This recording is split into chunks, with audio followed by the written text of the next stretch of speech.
Hey, good morning everybody, and welcome to the vlog. I hope the start of your day is amazing. I've got a little bit something heavy to talk to you about later in the vlog, but I'm not going to start that way because I want to have some cool stuff. Why don't we go and take a look at some of the awesome things that are happening here at the Reptarium, set ourselves in a good mood, and then prepare for a little bit of a deep talk. I wanted to show you something really cool with my emerald tree boa. I actually ate earlier and got a really cool video just to kind of show you how big their teeth actually are.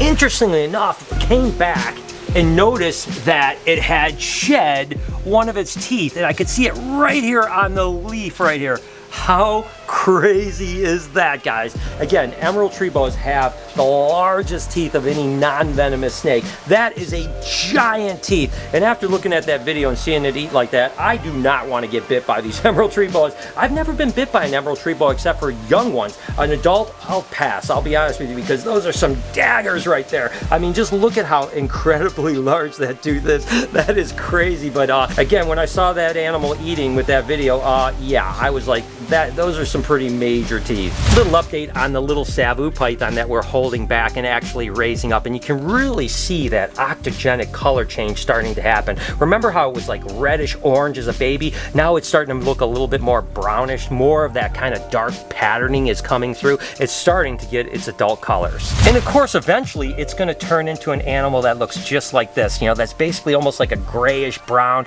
little bit of rust pigments coming through, a little yellow in the belly, and of course those really silver eyes. I love Savoo pythons. I think they're one of the most underrated Indonesian pythons out there. I absolutely adore them. Of course, we only hung on to one female this last year, but this year when we produce, I'm definitely going to hang on to a larger group. Not to mention I'm going to try to find some different bloodlines so I can add, because I just love these guys and I want to definitely produce more of them. Like I mentioned in the intro, I'm going to talk to you guys about just, you know, some personal things, how I've been feeling. But before I get into that, I want you to know that you can feel anxious, you can feel depressed, you can feel all those things, and you could still be excited and passionate about things. So I never want you guys to think that my excitement for the animals and my positivity on life and the future is fake, because it's not. You know, in the moment when I'm around these animals, sometimes I feel amazing and sometimes I forget all the other things. But I wanted to tell you that before we get into the deeper topic a little bit later in the vlog.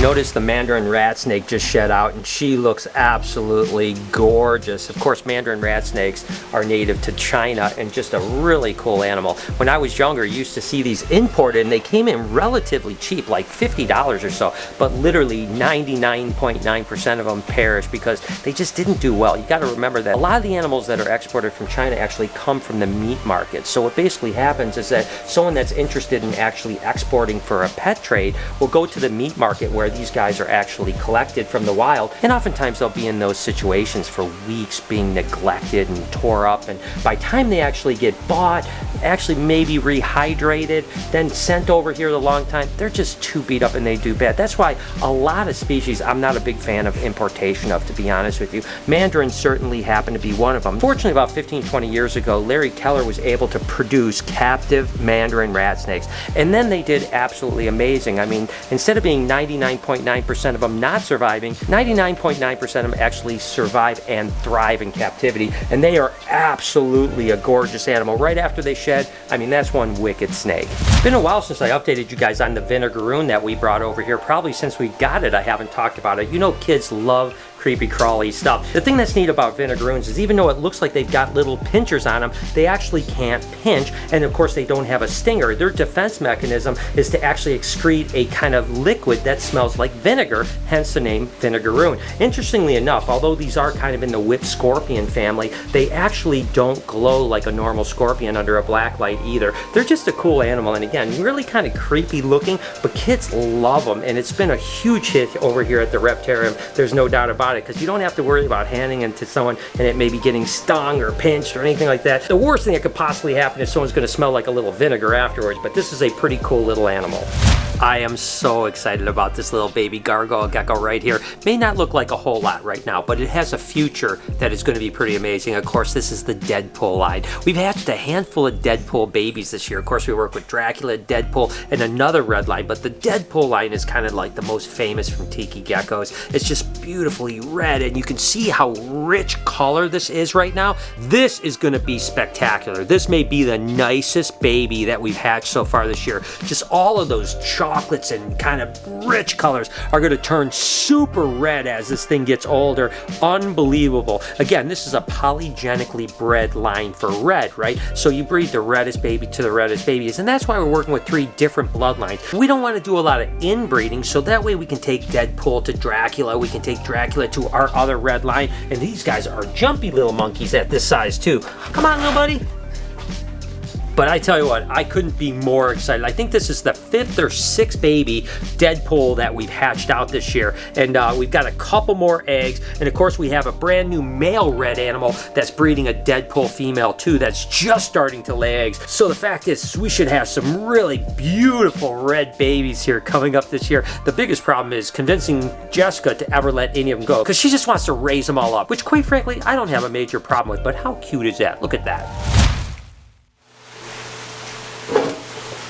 Hey guys, how are you? It's been a while since I've had a little sit down with you guys, and I know some people won't like this part of the vlog, and that's fine. I need to say things to get them off my mind and share my life with you. You know that I last year had a really tough time with anxiety, and it got really, really bad, and worked really hard to get better, and for a few months I was doing so good. I mean, like really making huge strides, and hardly ever felt bad, and you know, I want to share and I want to inspire you guys, because you could get through those things. You could get through them when you're dealing with mental health, and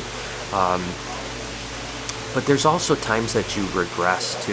You know, I want to be honest with you guys about that as well.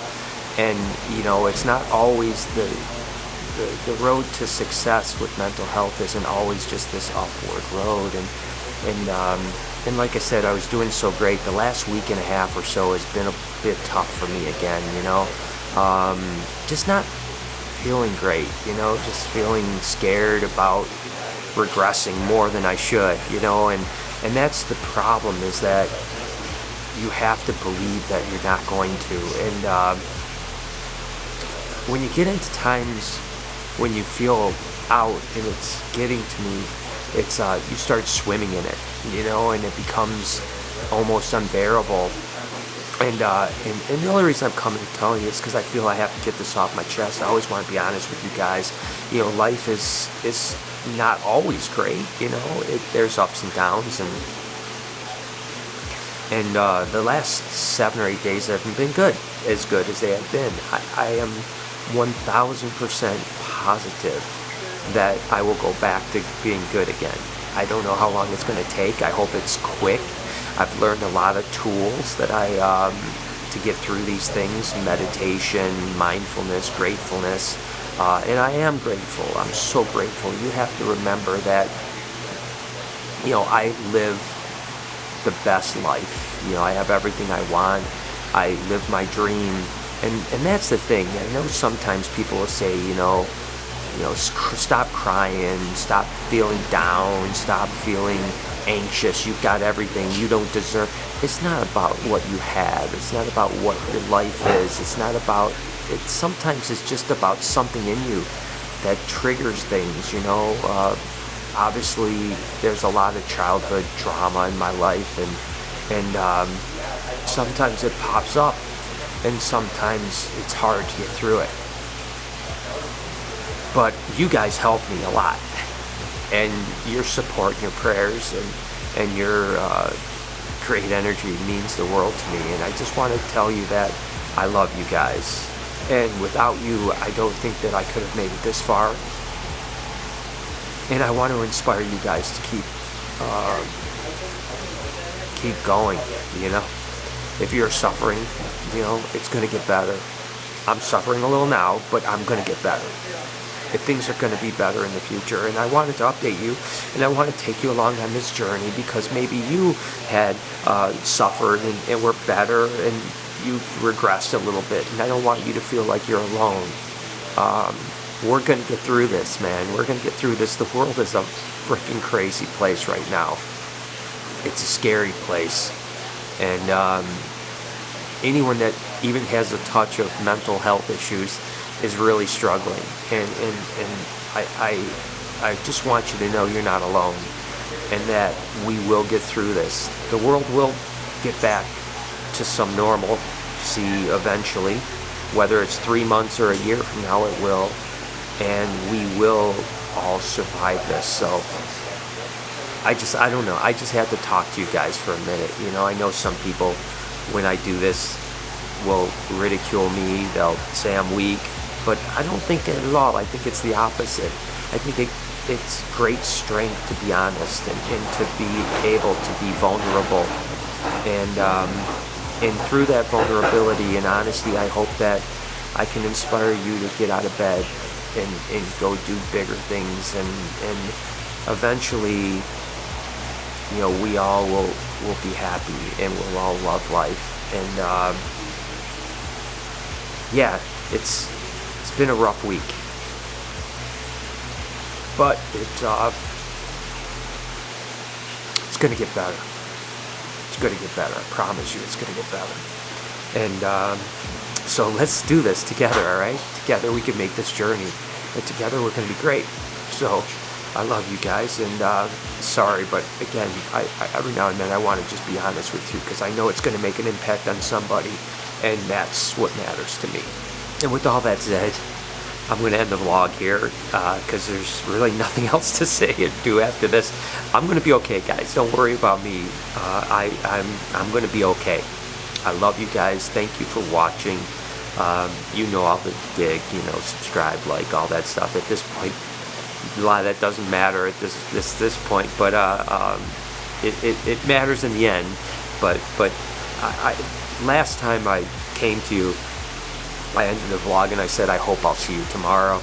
And someone had reached out and said that they loved when I always said I promised I'll see you tomorrow. And that was the only time I ever didn't say that. So today I'm going to promise I'm going to see you tomorrow, and I'll have a smile on my face tomorrow.